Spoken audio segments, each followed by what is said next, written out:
Before we dive into this terrifying case, I need you to hit that subscribe button right now. We're racing toward 1,000 subscribers by New Year's, and we're posting daily videos to get there, but we need your help. Subscribe, turn on notifications, and be part of this journey with us. Now, what if the most terrifying thing isn't what you hear, but what you don't? A Navajo tribal police officer entered a sacred forbidden zone in the Arizona desert, and what he encountered left him utterly silent. He saw something so profound, so unsettling that he couldn't utter a single word about it again. The question is, what did he see that stole his voice? Wesley Nez was 38 years old when his life changed forever. For 14 years, he'd served with the Navajo tribal police, stationed in Chelly, Arizona, near the towering red walls of Canyon de Chelly. He was the kind of officer people trusted, decorated, calm under pressure, known for keeping his head when others lost theirs. His record was spotless. 3 commendations for bravery. Twice he'd talked down armed suspects without firing a shot. He was the officer other officers wanted as backup. But Wesley's story starts earlier, in childhood, raised by his grandmother after his parents died in a car accident when he was 10. Lucy Benally was more than a grandmother. She was a medicine woman, respected throughout the community, keeper of old songs and warnings. Her hogan sat at the edge of Chelly, close enough to town for convenience but far enough out that she could perform ceremonies without interruption. Wesley spent his teenage years learning from her. She taught him the traditional ways, the ceremonies, the prayers, how to prepare sacred herbs, how to read the land, how to listen to what the desert was telling you, but most importantly, she taught him about the places where darkness lived. There were several forbidden areas on the reservation, places the elders warned against. But there was one warning she repeated more than any other, one that she'd make him recite back to her until he had it memorized. Never go to the canyon branch past Spider Rock after dark. That place belongs to something older than our people, older than the ancestral Puebloans, older than memory itself. The elders had a name for it, Tsei Aniwini, the place where eyes watch. For 3 generations, Navajo families avoided that particular branch. It wasn't marked on any map. Rangers didn't patrol it. Even the sheep wouldn't graze there. Shepherds reported that their flocks would balk and refuse to move if driven toward that area. Dogs would whine and pull at their leashes when walked anywhere near the entrance, their hackles raised, their eyes rolling white with fear. His grandmother told him the history once when he was 16 and thought he was too old for scary stories. She sat him down in her kitchen, poured him coffee, and spoke in the old dialect. In the time before the long walk, she said, there was a Hata Ali, a medicine man, who lived near that canyon. He was powerful, respected, but he grew bitter as he aged. He watched his family die, his friends die, and he became obsessed with death. He wanted to understand it, to control it, to defeat it. He started performing ceremonies that should never be performed, asking questions that should never be asked. His grandmother's voice dropped to barely a whisper. The elders warned him. The other medicine men tried to stop him, but he went too far. He killed his own brother, his own blood, in a ritual meant to steal his life force. That's the worst sin, Wesley. There's no coming back from that. When you kill your own family for power, you stop being human. You become something else. What happened to him? Wesley had asked. My grandmother said he went into that canyon and never came out. Not as a man, anyway. But people started disappearing. Hunters who went too far, children who wandered off, travelers who took the wrong path, all of them near that same place. And sometimes, on quiet nights, people would hear singing. The medicine man's voice doing ceremonies that should have died with him. Wesley had been skeptical when he was younger, like many in his generation. He respected his grandmother's wisdom, but he thought the warnings were just stories to keep children from wandering too far into dangerous terrain. Canyon de Chelly was full of hidden drops, unstable rock formations, flash flood channels. Of course, the elders would create scary stories about the most dangerous areas. He was wrong about that. He learned exactly how wrong on a Friday night in late October. By then, Wesley had built a good life. He'd married Nicole, a teacher at the tribal school, who he'd met at a community event 5 years earlier. They had a 7-year-old son named Cameron, who was the light of Wesley's life. The boy was curious, always asking questions, always wanting to know how things worked. He reminded Wesley of himself at that age. Wesley had tried to teach his son some of what his grandmother had taught him, but it was harder than he'd expected. The modern world had its hooks and Cameron, video games, internet, television. The old ways seemed distant, irrelevant. Wesley worried about that sometimes, late at night when he couldn't sleep. What happened when his generation died, and all that knowledge, all those warnings died with them? It was just after 7 in the evening when the call came through dispatch. Wesley had been finishing up paperwork, looking forward to heading home, maybe playing catch with Cameron before bedtime. The dispatcher's voice came over the radio, tense and worried. "We've got a missing person report. Teenage male, 17 years old, didn't return from a hike. Last known location near Spider Rock area." Wesley felt his stomach drop before the dispatcher even finished giving the details. He knew, somehow, where this was going. The reporting party is Rita Yellowhorse. She says her nephew Travis Begaye went hiking around noon, promised to be back by 5. She found his truck at an access point off County Road 7, near the old trading post ruins. Wesley closed his eyes. County Road 7. That was near Sei Aniwini. His partner that night was Officer Kiana Tsosi. She was 29 years old, newer to the force but competent and eager. She'd grown up in Shiprock, transferred to Chinle 8 months earlier. She was standing near the coffee maker when the call came through, and she looked over at Wesley with concern. "You okay? You look like you've seen a ghost." Wesley grabbed his jacket and keys. "I know that area. We need to move fast." They took Wesley's patrol vehicle driving through Chinle as the sun began its descent toward the horizon. The October sky was clear, the kind of brilliant blue that tourists love to photograph. But Wesley wasn't looking at the sky. He was thinking about his grandmother, about the warnings she'd given him, about the one time he'd almost made it to that forbidden canyon as a child. He'd been 12 years old, rebellious, tired of being told where he couldn't go. He'd taken his grandmother's old mare and ridden out toward Spider Rock, deliberately heading for the area she'd warned him about. He wanted to prove there was nothing there, that the stories were just stories. He'd made it to the basin with the stone structure before his grandmother found him. To this day, he didn't know how she'd known where he'd gone, how she'd gotten there so fast. But she'd appeared on foot, breathing hard, her eyes wide with a fear he'd never seen before. She'd grabbed him off the horse, checked him over for injuries, then slapped him so hard his ears rang. She never hit him. That one slap carried more weight than 100 lectures. Then she'd performed a cleansing ceremony right there, burning sage and cedar, singing prayers over him for what felt like hours. She'd made him promise, swear on his parents' graves, that he would never go back there, that he would never set foot in that place again. He'd kept that promise. Until tonight. They met Rita Yellowhorse at the trailhead around 8:15. The sun was setting now, painting the canyon walls in shades of crimson and purple. Rita was in her 50s, a tough woman who ran a cattle ranch by herself after her husband died. Wesley had known her for years. He'd never seen her scared before, but she was scared now. She was pacing beside her pickup truck, her hands shaking as she pointed toward the narrow side canyon where the footprints led. "He knows better than to go there," she kept saying, her voice rising with each repetition. "I told him about that place. My mother told me. My grandmother told my mother. Everyone knows you don't go there. Everyone knows." "Rita," Wesley said gently, "when did you last see him?"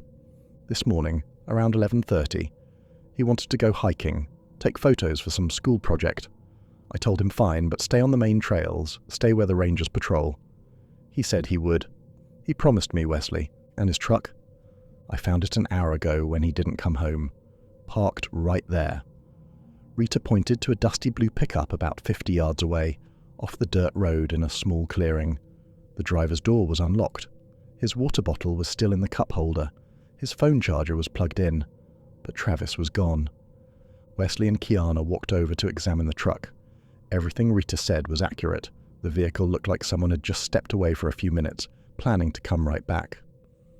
Wesley checked the truck bed. There was hiking gear, a tripod for a camera, but the camera itself was missing. Travis had taken it with him. Kiana knelt down and found the footprints easily, Fresh tracks in the sandy soil, clear and deliberate. Size 10 or 11 boots, probably Travis's hiking shoes. The prince led away from the truck, heading toward the narrow opening in the canyon wall. He was walking normally, Kiana observed. Not running, not stumbling. Looks like he knew where he was going. Wesley followed the tracks with his flashlight, even though there was still enough twilight to see. What bothered him immediately was that the prince only went in. None came out. He walked the perimeter of the clearing, checking for any other tracks leading away. Nothing. Travis had walked into that canyon and hadn't come back. The sun was nearly gone now, just a thin line of orange on the horizon. In another 15 minutes, it would be full dark. Wesley felt a weight settle onto his chest, the same feeling he'd had as a child when his grandmother caught him at the edge of the forbidden place. "We need to go in," Kiana said, "before we lose the light completely." Wesley knew she was right. Every minute they waited was another minute Travis was out there, possibly injured, possibly lost. But every instinct in his body was screaming at him to wait for dawn, to get back up, to call in the rangers and do this with a full team in daylight.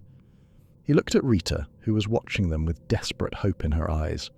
He thought about his own son, about how he'd feel if Cameron was missing. He knew he couldn't wait until morning. "Okay," Wesley said, "but we stay together. We don't split up, no matter what. And if I say we pull back immediately. Understood?" Kiana nodded, though she looked confused by the intensity in his voice. They geared up with flashlights, extra batteries, water and emergency supplies. Wesley checked his radio twice, made sure his phone was fully charged. He had a GPS unit clipped to his belt, and he marked their starting position. Rita gave them a photo of Travis, a smiling kid with long black hair pulled back in a ponytail, wearing a red t-shirt with some band logo on it. "We'll find him," Wesley told her, though he wasn't sure he believed it. They entered the side canyon around 9. The walls were narrow here, maybe 20 feet across at the widest point, sometimes narrowing to just 8 or 10 feet. The rock was smooth sandstone, carved by water over millennia, creating flowing shapes that looked almost organic in the beam of their flashlights. Wesley led the way, following Travis's footprints. The tracks were easy to follow in the sandy bottom of the canyon. Behind him, Kiana stayed close, her flashlight sweeping side to side, checking for any signs of the missing teenager. The usual sounds of the desert were absent here. No crickets chirping, no wind whistling through the rocks, no distant coyotes calling to each other, just their footsteps crunching on sand and the occasional whisper of their clothing as they moved. The silence was oppressive, unnatural. Wesley had spent his whole life in the desert. He knew what it should sound like. This wasn't it. After about 10 minutes of walking, Wesley's radio began to crackle with static. He adjusted it, changed channels, but the interference persisted. It wasn't random static. There was a rhythm to it, a low humming underneath like a heartbeat or breathing. "You getting this?" he asked Kiana, holding up his radio. She checked hers and nodded. "Same thing. Must be interference from the canyon walls. These narrow formations can play hell with radio signals." Wesley knew that was true, but something about the sound bothered him. It didn't sound like normal radio interference. It sounded almost purposeful, like something was deliberately jamming their communications. They walked for 30 minutes, following the footprints deeper. The canyon twisted and turned, never in a straight line for more than 50 feet. The walls grew higher, closing in above them until the strip of visible sky was just a narrow ribbon of stars. The temperature dropped noticeably, maybe 10 degrees cooler than it had been at the trailhead. Their breath started to fog in their flashlight beams. Then the passage opened suddenly, and they found themselves in a small basin surrounded by high walls, a natural amphitheater carved by wind and water over countless centuries. The space was roughly circular, maybe 100 feet across, with walls rising 50 or 60 feet on all sides. There was no vegetation, just bare rock and sand. In the center of the basin stood an ancient stone structure. Wesley stopped so abruptly that Kiana almost walked into him. He played his flashlight over the structure, his mouth going dry. This wasn't ancestral Puebloan architecture. He'd seen enough ruins to know their style, the way they fitted stones together, the size of the blocks they used. This was different. Older. The stones were massive, some of them easily weighing several hundred pounds. They were fitted together with impossible precision. No mortar, No gaps, just stone on stone in a way that shouldn't have been possible without modern equipment. The structure was roughly square, maybe 15 feet on each side, about 10 feet tall. There was no roof, just 4 walls with what looked like doorways on each cardinal direction. The construction was wrong somehow, the angles too sharp, the placement too precise. It didn't look like something that had been built. It looked like something that had grown from the earth. "What is that?" Kiana whispered. "I've never seen anything like it." Wesley didn't answer. He was staring at the walls of the basin, at the petroglyphs covering every available surface. There were hundreds of them, maybe thousands, carved into the rock in layers that suggested centuries of use. But these weren't the typical petroglyphs he'd seen elsewhere in Canyon de Chelly. Those were usually simple figures. Animals, hunting scenes, clan symbols. These were different. They were spirals within spirals, creating a dizzying optical effect. Eye-like shapes that seemed to follow you as you moved. Symbols that hurt to look at, that made your vision blur and your head ache. Kiana noticed them too. She stared at the wall closest to her for a moment, then quickly looked away, putting a hand to her temple. "Those aren't normal," she said. "They're making my head hurt. It's like they're moving." "Don't look at them too long," Wesley warned. He'd heard stories about petroglyphs that had power, that could affect people who stared at them. He'd always dismissed those stories as superstition. He wasn't dismissing them now. They moved carefully into the basin, following Travis's footprints to the stone structure. The tracks led right up to one of the doorways, then seemed to circle the structure several times before heading off toward the far side of the basin. Wesley found Travis's backpack near the stone structure, leaning against one of the massive blocks. He knelt down and carefully opened it. Inside were the things you'd expect from a teenage hiker. His phone with a dead battery despite being at 50% when Rita last saw it. His wallet with his tribal ID and $18 cash. His keys, a half-eaten granola bar, and 3 bottles of water, still cold. But no camera. Travis had taken his camera with him when he left this spot. "Travis," Wesley called out, his voice echoing off the canyon walls. "Travis Begaye, this is the Navajo police. If you can hear me, call out." The echoes bounced back, but they sounded wrong. Distorted. The syllables came back in the wrong order, twisted into sounds that almost formed words in a language neither of them recognized.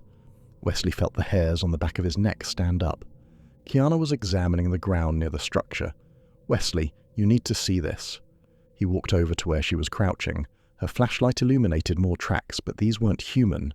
They were 4-legged, like a large wolf or dog, but something about them was off. The stride was too long, maybe 6 feet between prints, far longer than any canine could manage.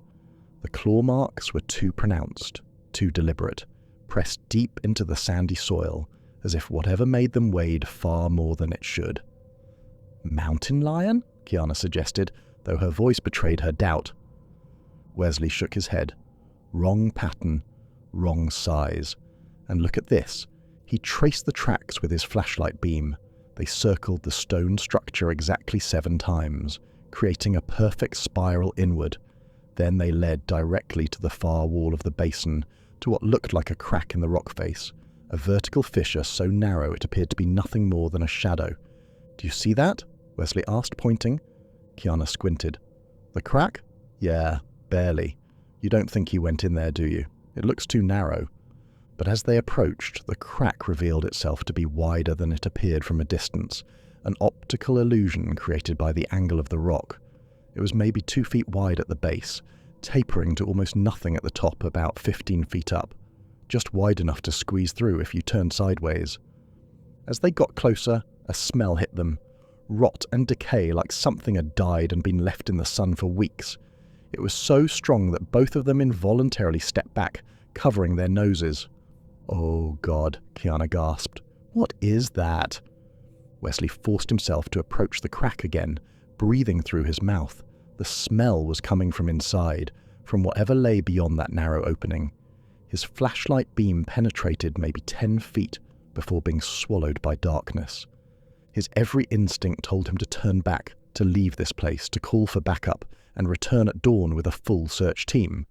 But Travis's tracks led directly to this crack. The boy had gone in there, and he hadn't come back out. Kiana wanted to call for backup. She pulled out her radio, but it was dead, completely unresponsive despite having fresh batteries that morning. Wesley tried his. Same thing. They checked their cell phones. No signal, which wasn't surprising in the deep canyon, but the phones themselves were acting strangely. The screens flickered, showing error messages, apps opening and closing by themselves. Something's wrong with the electronics, Kiana said, her voice tight with worry. All of them at once. That doesn't just happen. Wesley knew she was right, but they didn't have a choice. A teenager was missing, possibly injured, possibly trapped somewhere in the darkness beyond that crack. They had a duty to search. We go in, Wesley said, but carefully. If it gets too narrow, if there's any sign of instability, we back out immediately, and we stay together. I go first. Kiana nodded, though Wesley could see the fear in her eyes. She was scared, but she was still willing to go. That took courage. Wesley approached the crack in the wall and turned sideways, edging his way into the opening. The rock was cold against his back and chest, so cold it felt like pressing against ice. He had to suck in his gut to fit through the narrowest part. His flashlight was in his right hand, held out in front of him, illuminating rough stone walls that seemed to close in with every step. Behind him, he heard Kiana squeezing through, her breathing loud in the confined space. The smell got worse as they penetrated deeper, that overwhelming stench of decay that made his eyes water. He could taste it in the back of his throat, sweet and rotten. "How far does this go?" Kiana asked, her voice muffled by the narrow space. "I don't know. Just keep moving. We'll find him." After what felt like an eternity, but was probably only 2 or 3 minutes, the crack suddenly opened up. Wesley stumbled forward into a hidden chamber, a natural dome in the rock. He swept his flashlight around, trying to gauge the size of the space. The ceiling was high, maybe 40 feet, and the chamber was roughly circular, perhaps 50 feet in diameter. The walls were smooth, worn by water or wind into flowing organic shapes. And then his flashlight beam caught something that made his breath stop in his throat. Dozens of dead animals were arranged in a perfect circle on the chamber floor. Coyotes, ravens, rabbits, a young deer, even what looked like a bobcat. All of them desiccated, mummified, their bodies preserved by the dry desert air. They were positioned with eerie precision, their heads all pointing inward toward the center of the circle, their dried eyes staring sightlessly at whatever occupied that central space. Kiana emerged from the crack behind him and gasped, "Oh my God, what is this? What is this place?" Wesley didn't answer. He was staring at the center of the circle at what sat there. Travis Begaye, the 17-year-old boy, was alive. He was sitting cross-legged in the exact center of the circle of dead animals, his hands resting on his knees, his back perfectly straight. His eyes were open, staring straight ahead at the far wall of the chamber. His camera hung from a strap around his neck, forgotten. "Travis!" Wesley shouted, rushing forward. Kiana was right behind him, both of them crossing the circle of dead animals, stepping carefully over the mummified carcasses. But when they reached Travis, when Wesley knelt down in front of him and looked into his eyes, he knew something was terribly wrong. The boy's pupils were fully dilated, black pools that reflected the flashlight beam but showed no awareness, no recognition. His skin was ice cold to the touch, far colder than the ambient temperature could account for. Wesley felt for a pulse and found one, but it was slow, maybe 30 beats per minute, far too slow for a healthy teenager. "Travis, can you hear me?" Wesley said, putting his hands on the boy's shoulders and shaking gently. "Travis, it's Officer Nez. Your aunt sent us. We're here to take you home." Nothing. Not a blink, not a twitch, not the slightest acknowledgement that Travis heard or understood anything Wesley was saying. Kiana tried next. She crouched down beside Wesley, waving her hand in front of Travis's face, snapping her fingers near his ear. Anything to get a response. "Travis, we need to get you out of here. Can you stand? Can you walk?" Still nothing. The boy sat there like a statue, like a mannequin positioned for some macabre display. His chest rose and fell with slow, mechanical breaths, but beyond that, he might as well have been one of the mummified animals surrounding him. "We need to carry him out," Kiana said. She grabbed Travis's left arm and tried to pull him to his feet. What happened next made Wesley's blood run cold. Travis resisted. Not consciously, there was still no awareness in those dilated eyes, but his muscles locked, rigid as iron, and when Kiana pulled harder, he pushed back with strength that shouldn't have been possible for someone in his condition. Then his mouth opened. A voice came out, but it wasn't Travis's voice. It was deep, resonant, ancient, like stones grinding together in the depths of the earth. The voice spoke in old Navajo dialect, words Wesley recognized from his grandmother's warnings, from the prayers she used to speak late at night when she thought he was asleep.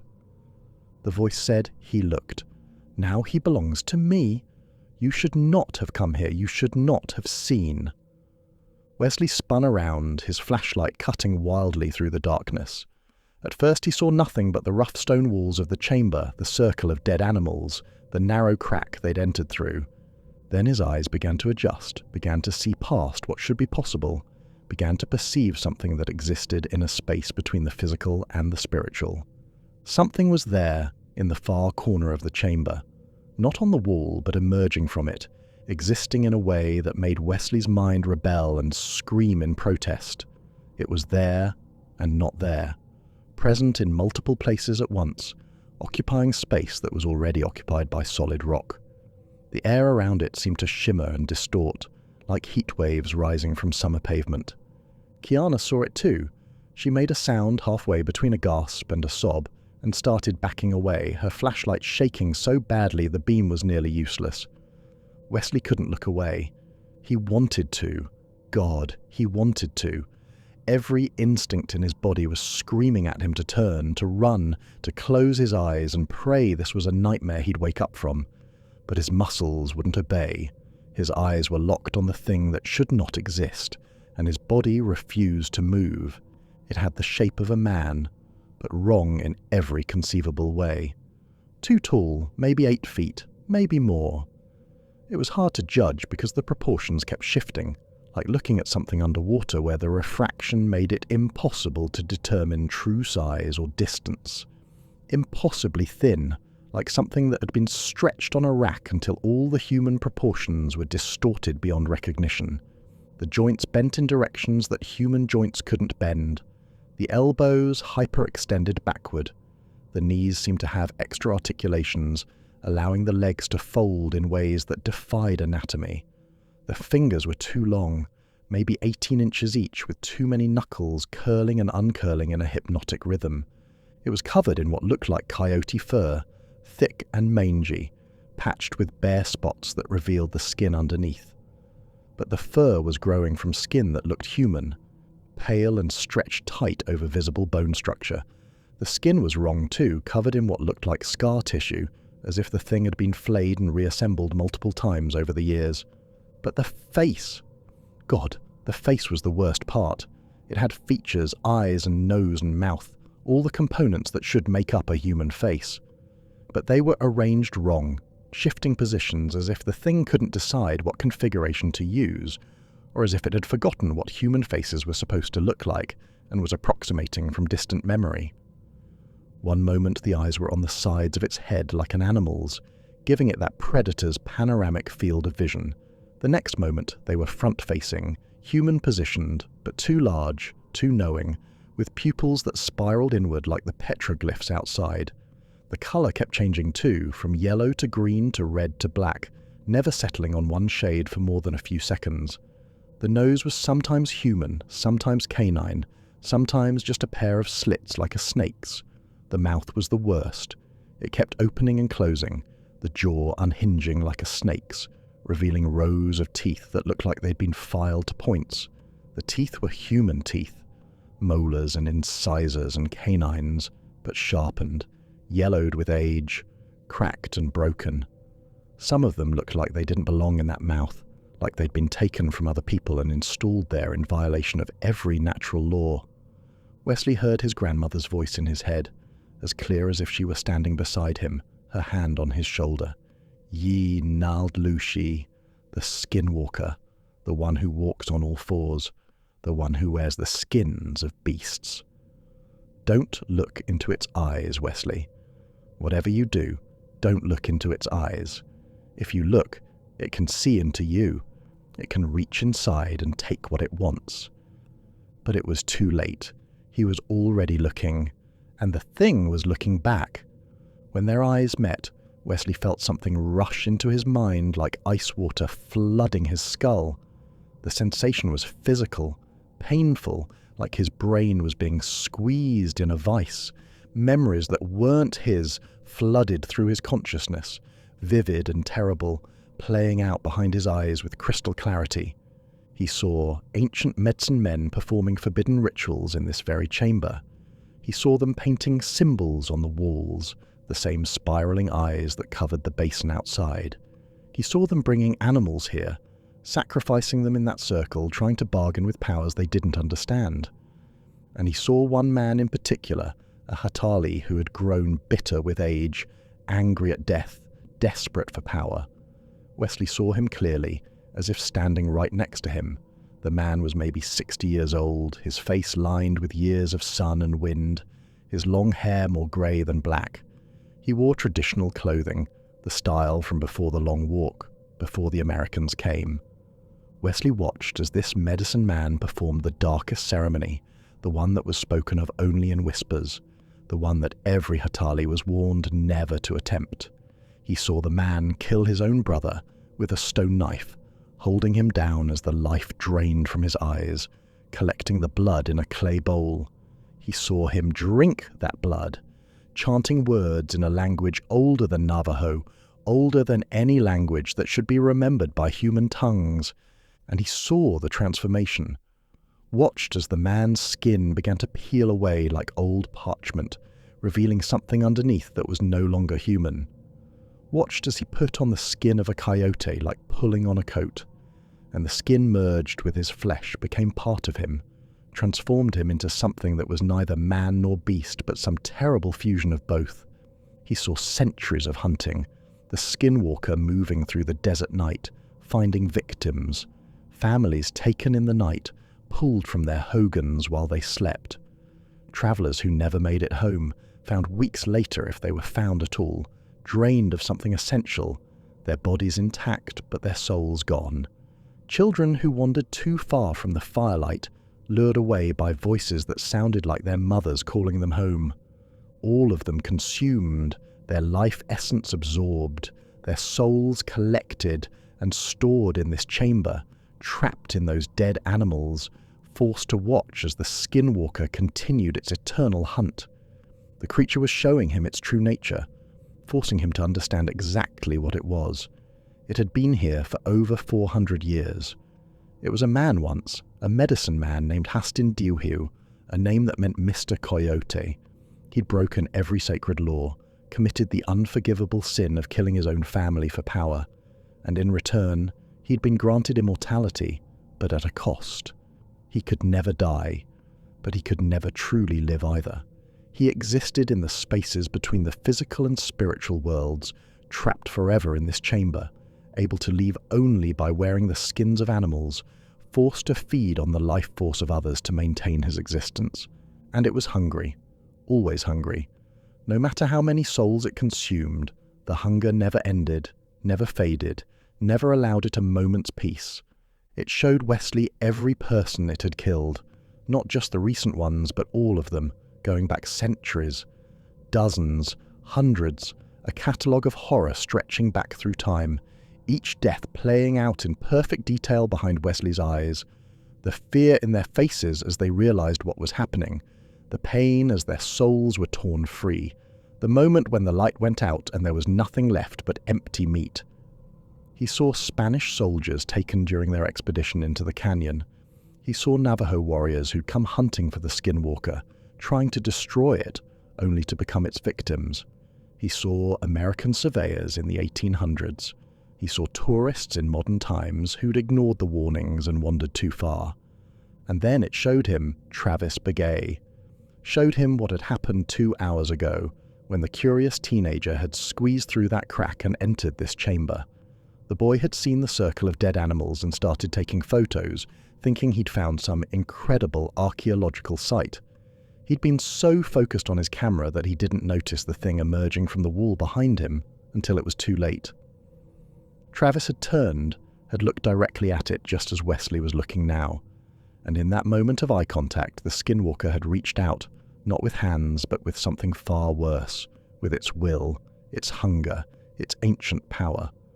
Wesley watched as it simply pulled Travis's soul right out of his body, like pulling a thread from cloth. The boy's body had remained standing for a moment, confused, trying to understand why it suddenly felt so empty. Then it had sat down in the center of the circle, guided by the skinwalker's will, and shut down all unnecessary functions, becoming nothing more than a shell, a puppet waiting for its master's commands. Travis Begaye was dead.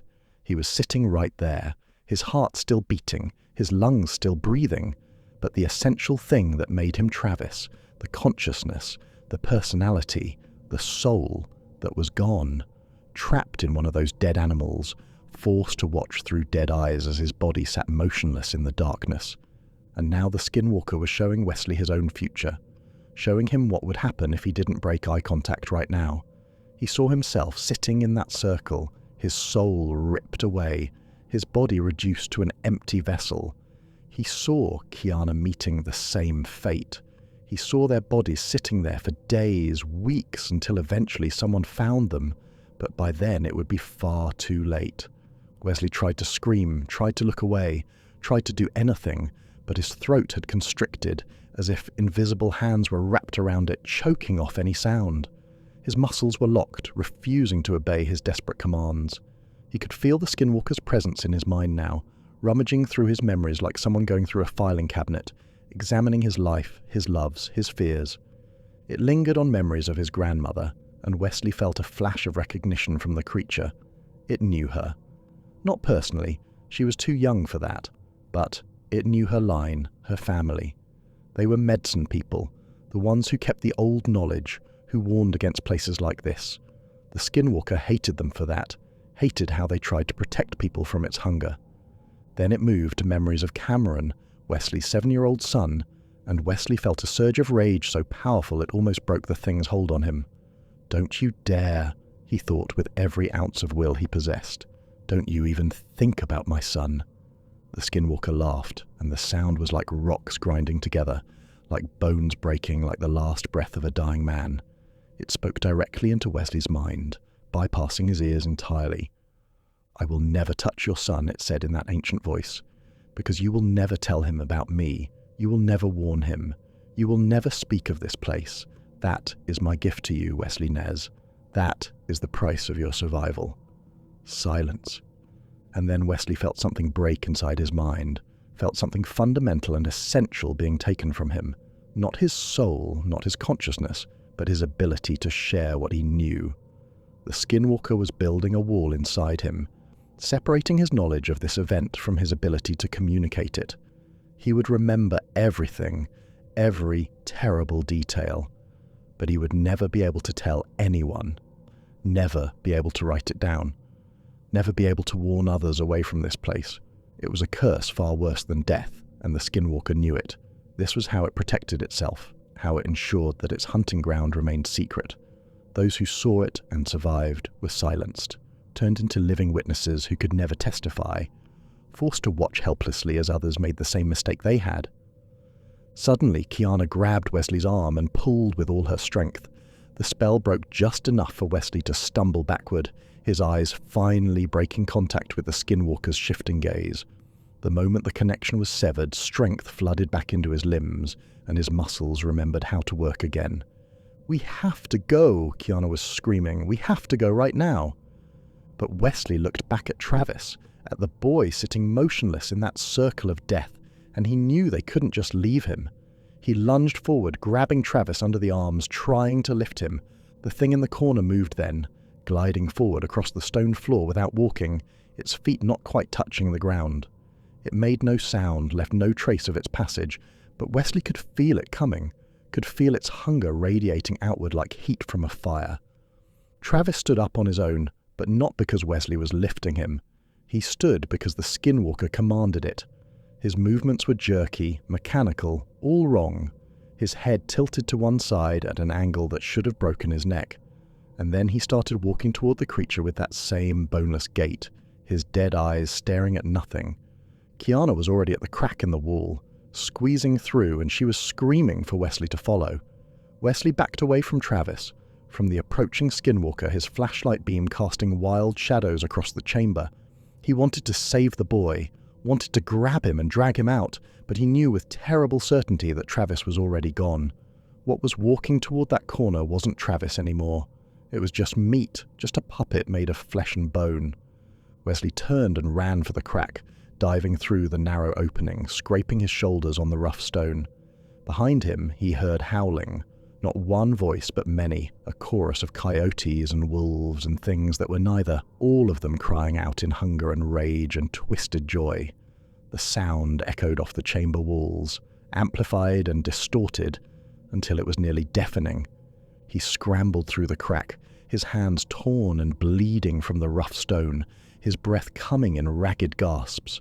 Kiana was already on the other side, in the basin with the stone structure, and she was pulling at him, helping him through. They emerged into the basin and didn't stop moving. Kiana was sobbing as she ran, tears streaming down her face, her flashlight bouncing wildly. Wesley was right behind her, and behind them both, that howling continued, getting louder, getting closer. The canyon walls seemed to close in as they sprinted back the way they'd come. Wesley's flashlight beam caught movement in his peripheral vision, shapes running alongside them in the darkness, keeping pace. He didn't look directly at them. He didn't want to know what they were. The narrow canyon felt longer on the way out, like it was stretching, trying to keep them trapped.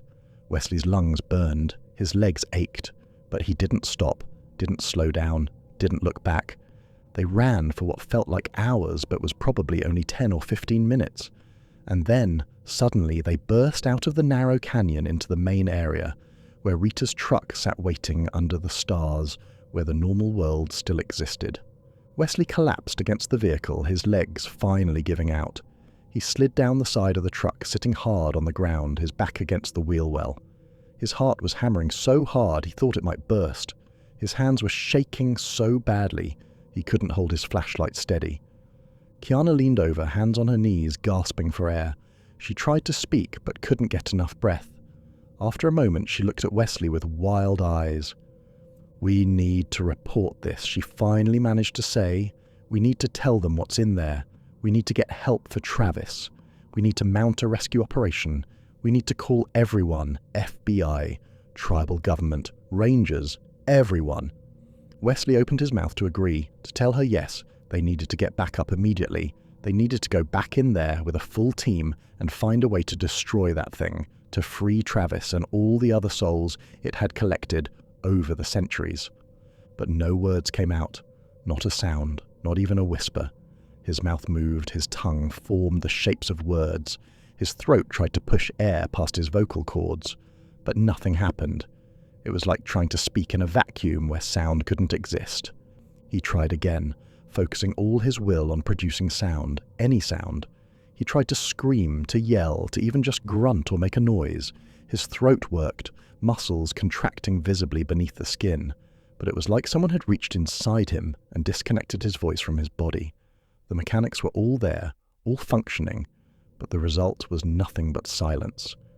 Kiana was staring at him now, her eyes widening in horror. "Wesley, say something, please, say something. Tell me you're okay." He couldn't. He looked at her helplessly, his eyes filling with tears of frustration and rage, and watched her face change as she understood what had happened. "Oh, God," she whispered. "Oh, God, it did something to you. That thing did something to you." Wesley nodded. He pulled out his notepad from his pocket, flipped to a blank page and tried to write. Tried to explain what had happened, what the skinwalker had shown him, what it had done to Travis and was planning to do to others. But the moment he started to write about the creature, his hand cramped. The cramp was so severe, so painful that he dropped the pen with a gasp he couldn't voice. His fingers seized up, locked in a claw shape, refusing to hold a writing implement. He tried with his other hand. Same result. He tried typing on his phone. His fingers wouldn't hit the right keys. Autocorrect turned his attempts into gibberish. He tried recording a voice memo, holding the phone to his mouth and trying to speak. Nothing but silence was recorded. The skinwalker had been thorough. It had sealed every avenue of communication. every way Wesley might warn others about what waited in that canyon. He could remember everything, could see it all with perfect clarity in his mind's eye, but he couldn't tell anyone, couldn't write it down, couldn't sketch it, couldn't communicate it in any way. That's when Rita came running over from where she'd been waiting by her truck. She looked at them both, saw the blood on their clothes from scraping through the narrow crack, saw the terror on their faces, saw the way Wesley was clutching his throat. "Where's Travis?" she demanded. "Did you find him? Is he hurt?" Kiana looked at Wesley, waiting for him to answer. When he couldn't, she turned back to Rita. "We found him," Kiana said, her voice breaking. "But something's wrong. Something happened in there. We need to call for help. We need emergency services, search and rescue everyone." Rita pulled out her cell phone and dialed.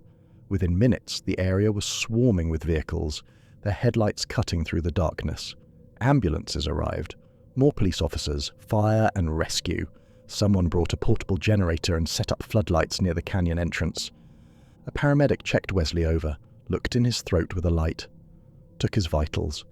"Everything's normal," the paramedic said, confused. "There's no physical reason you can't speak. Can you cough?" Wesley tried and couldn't even produce that small sound. The paramedic frowned. "We should get you to the hospital.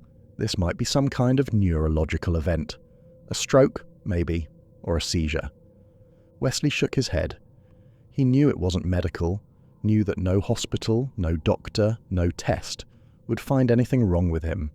The damage wasn't physical, it was something deeper, something that existed in a space between body and spirit.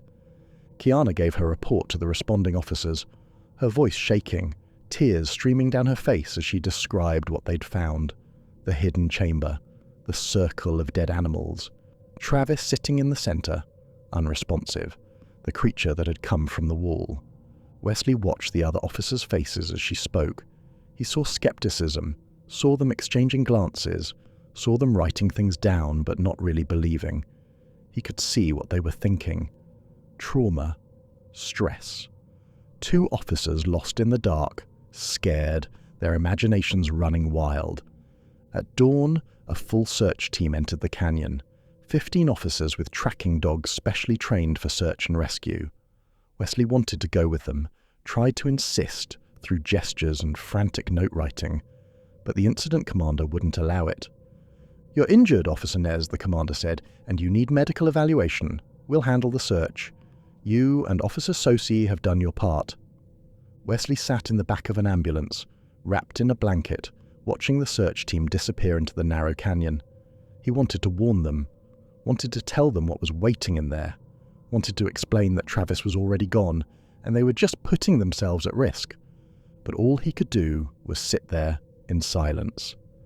The search team was in the canyon for 6 hours.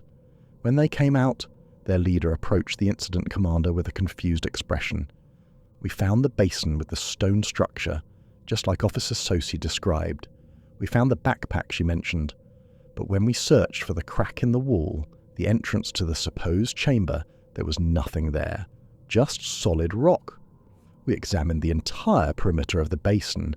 No cracks, no openings, no way anyone could have gotten through." "That's impossible," Kiana said. "We were in there. We both saw it. We both went through that crack into the chamber." The search team leader shook his head. "Mom, we understand you've been through a traumatic experience, but there's no crack in the wall. We even brought in ground-penetrating radar. The rock is solid sandstone. No voids, no chambers. Whatever you think you saw, it wasn't there." Wesley tried to write a note, tried to explain that the chamber was there, that it existed, but was being hidden somehow, protected by the Skinwalker's power, but his hand cramped before he could finish even one sentence. The search continued for 3 days. Helicopters flew overhead with thermal imaging cameras. Ground teams combed every accessible area within a 5-mile radius. The tracking dogs picked up Travis's scent, followed it to the basin, and then lost it completely, as if the boy had simply vanished into thin air. They never found Travis Begaye, not a trace of him, no clothing, no blood, no body, nothing. On the 4th day, the search was scaled back to a recovery operation. On the 7th day, it was suspended entirely. Travis was declared missing, presumed dead, though no one could explain what had happened to him. Wesley was taken to the Indian Health Service Hospital in Gallup. Dr. Patricia Benally, a neurologist he'd known for years, ran every test available. CT scan to check for brain damage or tumours, MRI to look for lesions or abnormalities, examination of his vocal cords with a fibre optic scope, blood work to rule out toxins, infections or metabolic disorders, hearing tests, cognitive tests. Everything came back normal. Physically, there was absolutely no reason Wesley Nez couldn't speak. His vocal cords were intact and functional. His brain showed no abnormalities. His lungs worked perfectly. His tongue, his lips, his jaw, all normal. The entire apparatus of speech was present and working. But when he tried to make words, nothing happened. Dr. Benally sat down with him after all the tests were complete. She spoke gently, professionally, but Wesley could see the confusion in her eyes. "Wesley, I can't find anything physically wrong with you. All the tests show that you should be able to speak normally. This leads me to believe that what you're experiencing is psychogenic. That means it's a psychological response to trauma rather than a physical injury. The mind sometimes protects itself from overwhelming experiences by shutting down certain functions." She paused, studying his face. "You witnessed something terrible out there. A teenager disappeared, possibly died. That kind of trauma can have profound effects. With time and therapy, working with both a counselor and a speech therapist, I believe you can recover your voice. These conditions are almost always temporary." Wesley wrote on his notepad. "How long?" Dr. Benally hesitated. "It varies. Some people recover in days or weeks. Others take months. In rare cases, it can be longer. But I'm optimistic. You're young, healthy, and you want to get better. That makes a huge difference." Wesley knew better. He knew that no amount of therapy would break the curse the skinwalker had placed on him. This wasn't psychological trauma. This was something far older, far darker, something that existed outside the boundaries of modern medicine. He tried one more time to write down what had happened, thinking maybe if he couldn't speak it or write it directly, he could at least document the experience obliquely, in metaphor or allegory. He picked up the pen and started writing. "There is something in Canyon de Chelly that—" His hand cramped so severely that he cried out, a sound he could actually make because it wasn't trying to communicate anything specific about the skinwalker. The pen fell from his fingers. His vision blurred. A headache started at the base of his skull, sharp and stabbing, growing worse with every second until he thought his head might split open. Dr. Benally saw his distress and administered pain medication. The headache faded, but the message was clear. The skinwalker had been thorough. It had anticipated every possible way Wesley might try to communicate what he'd seen, and it had blocked them all. Wesley was cleared to return to duty after 2 weeks, but he requested a transfer to the Window Rock office 60 miles away from Chinle, away from Canyon de Chelly, away from that place where his voice had been stolen. His request was approved immediately. His superiors were sympathetic, understanding that the trauma of a missing person case, especially one involving a teenager, could be devastating for an officer. They saw his silence as a form of grief, a temporary condition that would heal with time and distance. They gave him a commendation for his efforts in searching for Travis, praising his dedication and bravery. Wesley accepted the certificate with a bitter irony he couldn't express. Brave would have been finding a way to destroy that thing. Brave would have been saving Travis instead of running away. His family noticed other changes beyond the silence. Nicole, his wife, tried to be understanding at first. She learned basic sign language from YouTube videos. She bought him notepads and a tablet for typing messages. She told him it didn't matter, that she loved him regardless, that they'd figure it out together. But Wesley could see the toll it was taking on her. The way she'd start to ask him something, then remember he couldn't answer. The way conversations died in the middle because typing responses was too slow, too awkward. The way their son Cameron would forget and call out Dad, only to be met with silence. Wesley wouldn't go outside after sunset. If he had to leave the house after dark, he moved quickly from door to car, head down, not looking at the shadows that seemed to move at the edge of his vision. He kept every light in the house burning through the night, even in empty rooms. Their electric bill tripled. Nicole complained about the cost, but Wesley couldn't explain why he needed the lights. Couldn't tell her about what he'd seen, about what might be watching. He installed additional locks on all the doors, 3 deadbolts on each entrance, 2 chains, a security bar wedged under the doorknob. He checked them obsessively before bed, sometimes getting up in the middle of the night to verify they were still engaged. Nicole asked him once what he was so afraid of, but of course he couldn't tell her. He just kept checking the locks. His son Cameron, 7 years old and confused by his father's sudden transformation, tried to adjust. The boy learned some sign language, became good at reading his father's expressions and gestures, but there was a distance between them now that hadn't been there before. The bedtime stories stopped. The songs they used to sing together in the car were replaced by silence and radio music. The conversations about school, about friends, about whatever random thoughts popped into a 7-year-old's head, those were gone. One evening, about a month after the incident, Cameron approached Wesley while he was sitting on the couch staring at nothing. The boy climbed up beside him, his small face serious. "Daddy," Cameron said softly, "why don't you talk anymore? Did I do something wrong?" The question broke Wesley's heart. He pulled his son into a tight embrace, holding him close, and wept silently. The tears came hot and fast, streaming down his face, his shoulders shaking with sobs he couldn't voice, the frustration of wanting desperately to answer, to explain that none of this was Cameron's fault, to reassure this child that everything would be okay. But being physically incapable of producing a single sound, it was torture beyond anything he'd imagined. Cameron hugged him back, his small arms wrapping around Wesley's chest. "It's okay, Daddy," the boy whispered.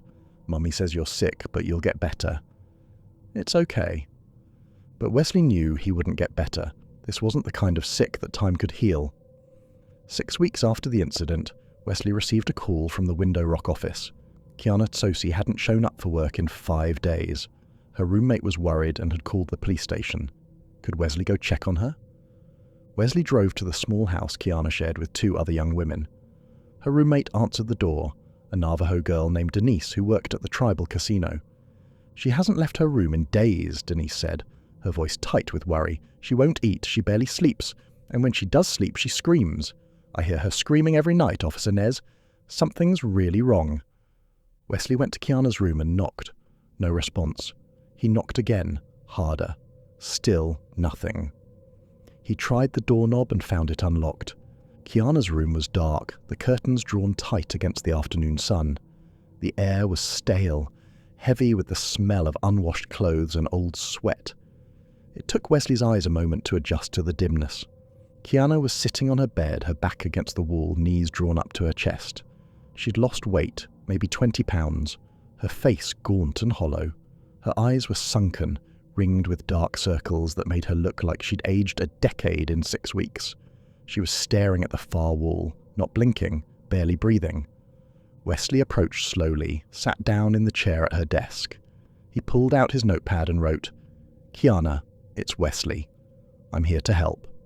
She turned her head slowly, focusing on him with those hollow eyes. When she spoke, her voice was barely a whisper, hoarse from screaming. "It visits me every night," she said.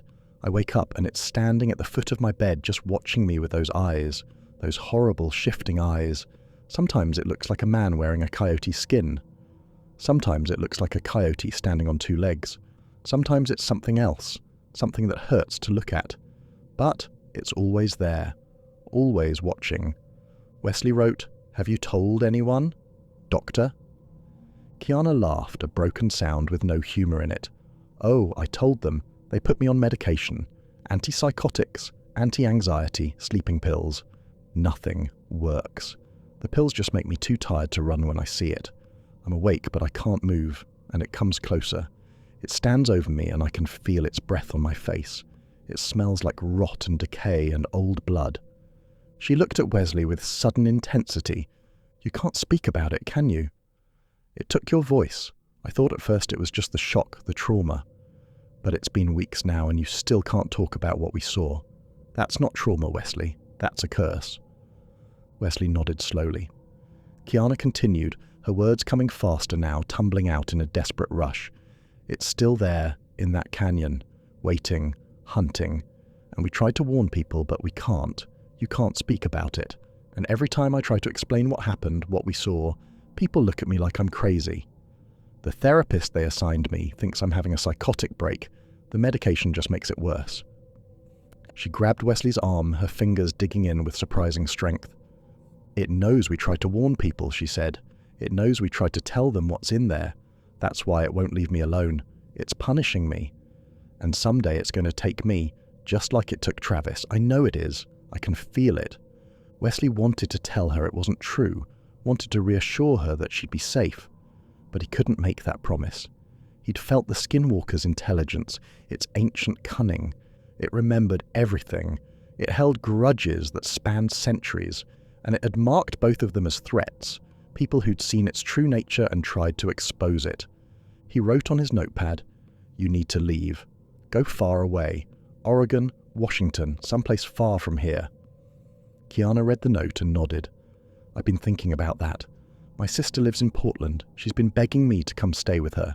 Said she could get me a job at the park where she works. Maybe distance would help. Maybe if I'm far enough away, it can't reach me." Wesley wrote, "Do it. Leave as soon as you can." Kiana was hospitalized 2 days later. Denise called Wesley in the middle of the night, hysterical. Kiana had completely broken down, screaming that the Skinwalker was in her room, that it was reaching for her, that it was going to take her soul. She tried to climb out her second-story window, and only Denise grabbing her had prevented a potentially fatal fall. The hospital psychiatrist diagnosed severe PTSD with psychotic features, possibly complicated by brief psychotic disorder. They put her on stronger medications, kept her under 24-hour observation, assigned her to intensive therapy. Wesley visited her once after she'd been in the hospital for 2 weeks. The medications had dulled her, made her movements slow and her speech slurred, but there was still awareness in her eyes, still that haunted look of someone who'd seen something they could never unsee. They sat in the hospital's day room, sunshine streaming through large windows, other patients and their visitors scattered around the space. Kiana looked at Wesley for a long moment before speaking. "I tried to tell them," she said quietly. "The doctors, the therapists. I tried to explain that there's something real in that canyon, not just in my head. They increased my medication." Wesley pulled out his notepad to write a response, but Kiana stopped him with a gesture. "You don't have to say anything. I know you understand. You're the only one who does." She leaned forward, lowering her voice even more. "I've been thinking about what it showed us, what it put in our heads. Those memories, those images. Do you think about them?" Wesley nodded. Every day, every night. He couldn't stop thinking about them even when he desperately wanted to. "Me too," Kiana said. "I close my eyes and I see them. All those people it killed, all those souls it collected. Centuries of hunting, Wesley. Centuries of taking people and nobody stopping it. And now we know about it, we've seen it, and we can't warn anyone. We're useless." Her eyes filled with tears. "Sometimes I think it would have been better if it had just killed us. Death would be clean, quick. But this is torture. Living with this knowledge, watching helplessly as it continues hunting, knowing that somebody else is going to wander into that canyon eventually and the same thing will happen to them. And we can't stop it. We can't even warn them." Wesley wanted to tell her she was wrong, wanted to offer some hope, some solution. But he had none. Everything she was saying was true. They were both prisoners of the Skinwalker's curse, living witnesses who could never testify. He managed to write one sentence before his hand started cramping. "You'll get through this." Kiana read it and smiled sadly. "Will I? Will either of us? Or are we just going to carry this forever, getting weaker and more broken until it finally decides to finish what it started?" Wesley had no answer for that. 3 months later, Kiana was released from the hospital. The medications had stabilized her enough that she was no longer considered a danger to herself. She quit the police force immediately, sending her resignation via email without even coming in for an exit interview. She moved to Portland the following week, catching a bus with 2 suitcases and never looking back. Wesley heard from her once after that. A brief text message. "Made it to Portland. Sister's place is nice. Starting new job next week. Thanks for checking on me. Take care of yourself." He tried to reply but couldn't. Even writing about her, about what they'd been through together, triggered that familiar cramping in his hand. So he just saved the message and hoped she'd find some peace far from the desert. Wesley continued working at the Window Rock office. Without the distraction of speaking, he found he could focus more intensely on his cases. He listened more carefully to witnesses and suspects. He observed body language, facial expressions, the small tells that people exhibited when they were lying or hiding something. His notes became legendary in the department for their detail and accuracy. His solve rate actually improved. He closed more cases in those months than he had in the previous year. His superiors praised his dedication, called him an exemplary officer. They saw his silence as a minor inconvenience that he'd admirably worked around, not the curse it actually was. But his fellow officers noticed other things. They noticed how Wesley wouldn't patrol anywhere near Canyon de Chelly. How if a call came in from that area, he'd find a reason to be unavailable or request that someone else handle it. How he'd leave the room if someone started talking about the Travis Begaye case. How he'd become visibly agitated if anyone mentioned seeing unusual animals near the canyon at night. Nobody confronted him about it. They all assumed it was trauma from the failed search and rescue operation. Give him time, they said. He'll get over it eventually. It's not uncommon for officers to avoid areas where they've had bad experiences. But Wesley knew he'd never get over it. How could you get over knowing that an ancient evil was still out there, still hunting, and you were powerless to warn anyone about it? 6 months after the incident, Rita Yellowhorse came to see him at the Window Rock office. She arrived on a Wednesday afternoon carrying a bundle wrapped in red cloth. Wesley was at his desk filing reports when the receptionist informed him he had a visitor.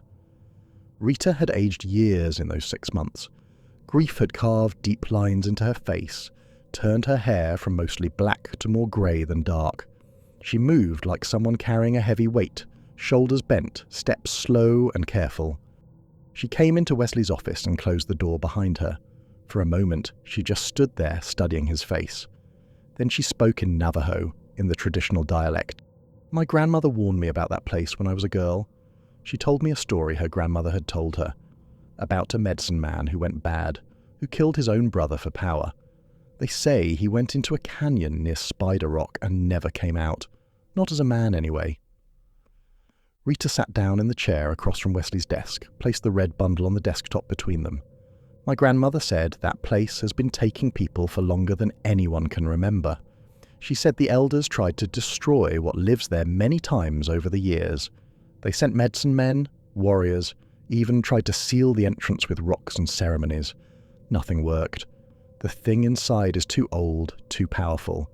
So they settled for warning people to stay away. She looked at Wesley with eyes that had seen too much pain. You went to that place. You tried to save my nephew. My grandmother always said that if you look into its eyes, if you see what it really is, it takes something from you. She said it steals your ability to speak of it, to warn others. That's how it protects itself. That's how it's survived all these centuries, by making witnesses mute.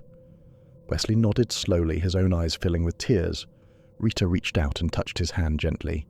Did you see it? The Yinald Lushi? Did you look into its eyes? Wesley nodded again. Did it take my nephew? Did it take Travis's soul? Wesley closed his eyes, tears streaming down his face, and nodded a third time. Rita was quiet for a long moment. When she spoke again, her voice was thick with grief, but also with something else. Acceptance, perhaps, or resignation. Thank you for telling me the truth. Even without words, you've told me more than anyone else has. The FBI said Travis probably fell, and the body will turn up eventually. The tribal police think he ran away, maybe to California or Colorado, but I knew what took him. My grandmother warned me, and I didn't listen. I let Travis go hiking alone, and now he's gone. She unwrapped the red cloth, revealing a bundle of white sage, carefully harvested and tied with traditional cordage. This is sacred sage from my grandmother's land. She used to use it for cleansing ceremonies. I want you to have it. Burn it, perform the old ceremony, ask for protection. It won't break the curse that thing put on you. Nothing can do that. But it might give you some peace.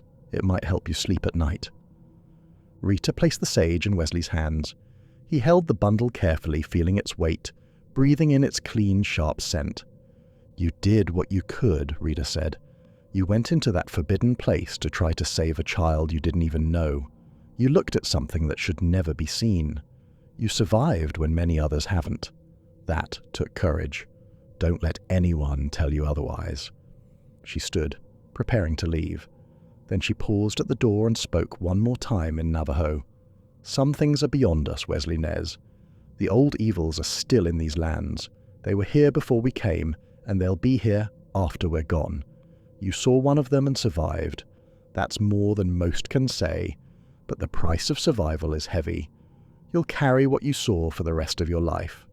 I'm sorry for that. I'm sorry my nephew's disappearance led you to that place." She kissed his forehead in blessing, a traditional gesture of respect and care, then left. Wesley watched through his office window as she walked to her truck, climbed in, and drove away.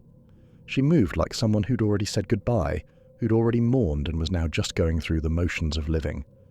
That night, Wesley performed the ceremony his grandmother had taught him all those years ago. He burned the sacred sage Rita had given him, let the smoke fill his house, used his hands to wash the smoke over his body the way his grandmother had shown him. He couldn't speak the prayers, couldn't sing the songs that should accompany the ceremony, but he thought them, focused his mind on the words his grandmother used to say, and hoped that was enough. For the first time in months, he slept through the night without nightmares. He still saw the skinwalker's eyes when he closed his own, still felt its presence lingering at the edge of his consciousness, but the immediate terror had faded, replaced by something closer to a dull ache. The ritual hadn't broken the curse, his voice was still gone, and the knowledge was still trapped inside him, but it had given him something he desperately needed, a small measure of peace. The seasons changed. Fall became winter, winter became spring. Life went on, as it always does, indifferent to individual suffering. Wesley learned to navigate the world without his voice. He became fluent in sign language. He carried a tablet everywhere for typing messages. He developed a system of gestures and expressions that his co-workers learned to read with surprising accuracy. His family adapted too, though not without cost. Nicole learned to interpret his needs, to understand the difference between his various silences. But there was a distance between them now that hadn't been there before. The easy intimacy of marriage, built on countless conversations over years together, had been damaged. They still loved each other. Wesley was certain of that. But something essential had been lost. Cameron, now 8 years old, had adapted better than anyone. Children are resilient that way, able to accept new realities that adults struggle with. The boy no longer asked why his father couldn't talk. He just accepted it as a fact of life, the way children accept that the sky is blue and grass is green. He'd become Wesley's interpreter with strangers, explaining, "My dad can't talk, but he can understand you." Wesley tried to be the best father he could be, despite the limitations. He attended Cameron's school events, helped with homework, played catch in the backyard, but he couldn't tell his son he loved him, couldn't praise him with words, couldn't have the conversations that fathers and sons are supposed to have. He could only hope that his actions spoke loudly enough. A year passed since that Friday night in October. The anniversary approached with a weight that Wesley felt in his bones. He thought about Travis Begaye every day, but the anniversary made it worse, made it impossible to think about anything else. Late one afternoon, exactly 1 year to the day after Travis disappeared, a new case file landed on Wesley's desk. Another missing person near Canyon de Chelly, a 19-year-old girl named Sarah Watchman, an anthropology student at Arizona State University, who'd been visiting the area to photograph petroglyphs for her thesis, last seen hiking near Spider Rock 3 days ago. Her car had been found at an unauthorized access point, the same dirt pullout where Travis's truck had been discovered. Wesley read the report 3 times, his hands beginning to shake. He knew with absolute crushing certainty what had happened to her. He could see it in his mind as clearly as if he'd been there watching.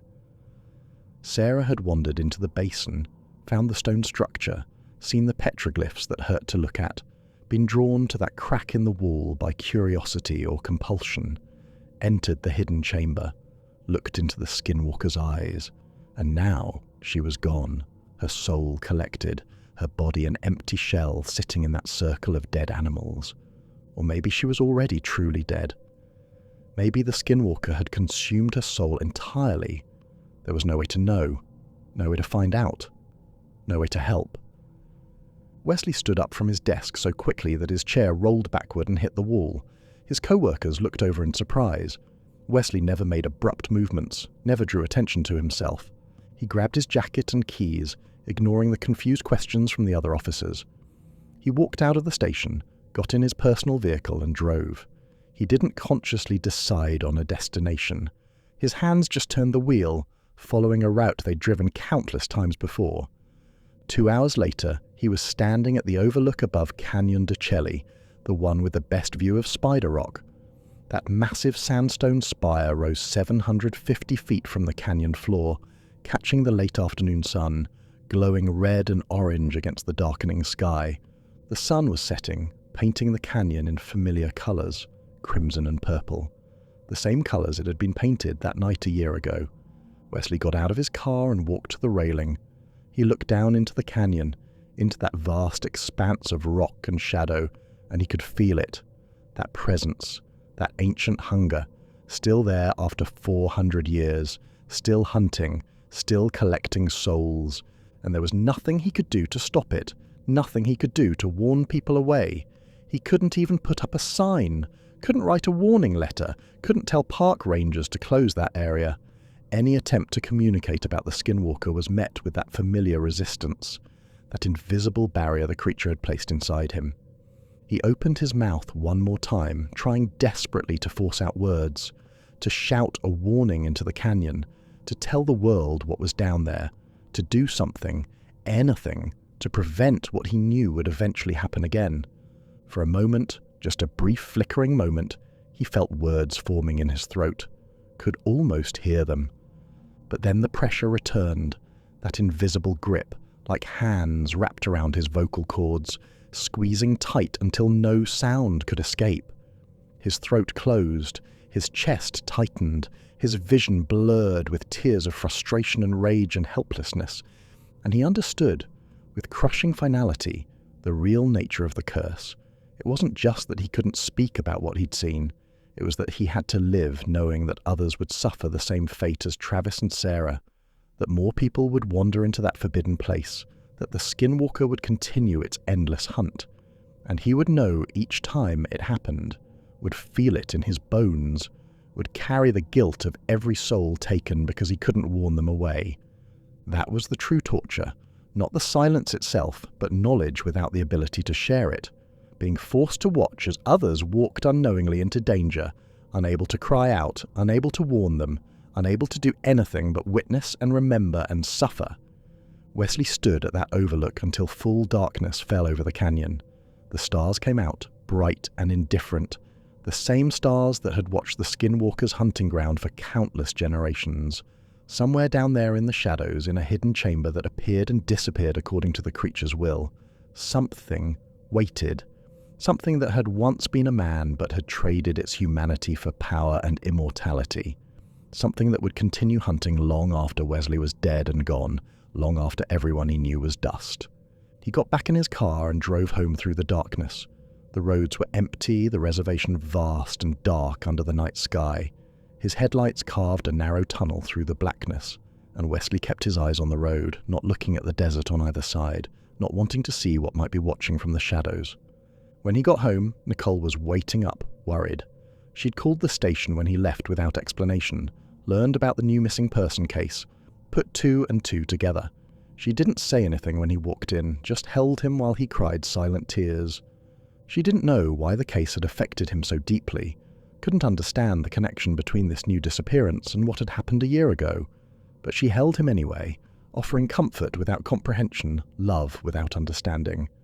Wesley Nez still works for the Navajo Tribal Police, stationed in Window Rock, 60 miles from Canyon de Chelly. He's considered one of the finest officers in the department despite his inability to speak. His case files are exemplary. His solve rate is the highest in the district. His dedication is unquestionable. He's been nominated for Officer of the Year twice.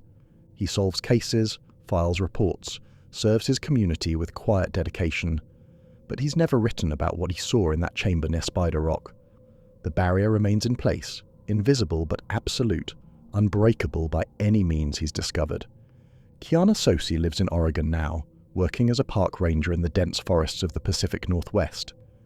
She chose forests deliberately, Places as different from the desert as possible, green instead of red, wet instead of dry, trees instead of canyons. She still doesn't sleep well, despite the distance, despite the medications, despite years of therapy. She won't talk about what happened that night. When asked about a time as a tribal police officer in Arizona, she changes the subject or simply walks away. She's afraid that talking about it, even in vague terms, might somehow call it back to her, might make it turn its terrible attention toward her once more. Travis Begaye remains listed as missing.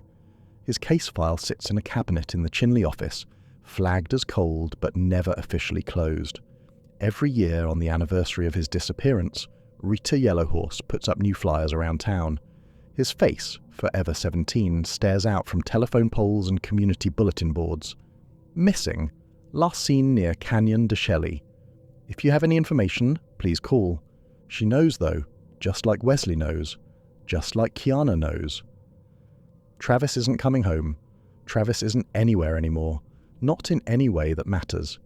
What the skinwalker takes, it keeps. Sarah Watchman's case followed the same trajectory. Massive search effort, helicopters and ground teams, tracking dogs and thermal imaging, news coverage and volunteer searchers, and eventually, nothing. No body, no clues, no closure. Just another name added to the list of people who went into Canyon de Chelly and never came out. The place near Spider Rock, what the elders called Sewi Aniwini, the place where eyes watch, remains restricted. After Wesley's report, what little of it he could write before his hand cramped into uselessness, the Navajo Nation increased patrols around that area. Officers are instructed never to enter after sunset, never to investigate alone, never to follow tracks past the stone structure in the basin. It's a small protection, perhaps inadequate, but it's all that can be done. The skinwalker is too old, too powerful, too deeply embedded in the landscape. Attempts to destroy it have been made over the centuries, all of them failures. The elders tried sealing the chamber with rocks and ceremonies. They tried fire. They tried prayers and rituals meant to banish evil spirits. Nothing worked. The creature endures. So the warnings remain, passed down from grandmothers to grandchildren, whispered in traditional ceremonies, marked on maps that tourists never see. Stay away from that place. Don't go there after dark. Don't go there at all. If you hear singing in the canyon, turn around. If you see tracks that don't make sense, go the other way. If something calls your name in a voice that sounds like someone you know, don't answer. Most people listen to the warnings. Most people stay safe. But not everyone. There are always those who don't believe, who think the stories are just superstition, who want to prove there's nothing to be afraid of. And those people, sometimes, they find the basin with the stone structure. They see the petroglyphs that hurt to look at. They discover the crack in the wall, and they never come home. Wesley thinks about them. All of them. The ones who disappeared before Travis. The ones who've disappeared since. Sarah Watchman, and others whose names he doesn't know. Cases that crossed his desk or ones he heard about from other officers. Each one is a weight he carries, a soul he couldn't save because he couldn't warn them away. He goes to work every day, files his reports, solves his cases, goes home to his family. He's learned to live with the silence, to navigate the world without his voice. But he'll never learn to live with the knowledge, never stop carrying the weight of what he saw and can't share. Every night before sleep, he sees those eyes again, shifting, changing, too knowing, too ancient. Sometimes they're animal eyes, yellow and predatory. Sometimes they're human eyes, but too large, too aware. Sometimes they're something else entirely, spiraling inward like the petroglyphs, drawing him in, showing him things that break the laws of reality. And he opens his mouth to scream, to warn someone, anyone, about what's waiting in that canyon. No sound comes out. It never does. It never will. That's the real horror of this story. Wesley Nez saw something that defies explanation, something that shouldn't exist but does. He witnessed evil in its purest form, ancient and patient and hungry. And now he's cursed to live with that knowledge, unable to speak it, unable to write it, unable to share it in any way. How many others are like him? How many people throughout history have encountered that same creature, or others like it, and found themselves silenced? How many warnings have been locked away inside people's minds, unspoken and unheard? Maybe that's why certain places are forbidden in every culture. Not superstition, not primitive fear of the unknown, but hard-learned knowledge, purchased at terrible cost, that some places hold things that break the human mind, things that have been there longer than we have, things that will be there long after we're gone, things that are still watching, still waiting, still hunting. If this story sent chills down your spine, if it made you think twice about wandering off the marked trails, then hit that subscribe button right now. We're so close to 1,000 subscribers, and we're posting daily videos all the way to New Year's. Don't miss what's coming next. One question for you. Have you ever been somewhere you weren't supposed to go? Somewhere that felt wrong in a way you couldn't quite explain? Somewhere that every instinct told you to leave, but maybe you didn't listen? Leave your stories in the comments below. I want to hear them. Until tomorrow, remember this. Silence isn't always golden. Sometimes it's a warning, sometimes it's a curse, and sometimes it's the only mercy something ancient and terrible decides to give you. Stay safe out there, and if you're ever near Canyon de Chelly, near Spider Rock, and someone local, someone Navajo who grew up with the old stories, tells you not to go somewhere after dark, listen to them. They're not trying to scare you. They're not being superstitious. They're trying to save you. Because out there in that Arizona canyon, in a hidden chamber that appears and disappears according to rules we don't understand, something still hunts. Something that was human once before it killed its own family for power, before it transformed into something that exists between worlds, something that collects souls the way some people collect stamps. And the only people who know the truth, the ones who've seen it with their own eyes, they can't tell you about it. They're cursed to silence, forced to watch helplessly as others make the same mistake they did, walking unknowingly into darkness that has teeth. Wesley goes to work, files reports, solves cases, goes home to his family. He's a good officer, a good husband, a good father, but every night he sees those eyes, and every night he tries to scream, and every night no sound comes out. The skinwalker is still there, still hunting, still waiting for the next curious hiker, the next teenager who doesn't believe in the old stories, the next anthropologist looking for that perfect photograph. And Wesley can do nothing but remember, nothing but carry the weight, nothing but live in silence with knowledge that could save lives, if only he could share it. That's the curse. That's the horror. That's the price of looking into the eyes of something older and darker than human understanding. Sweet dreams.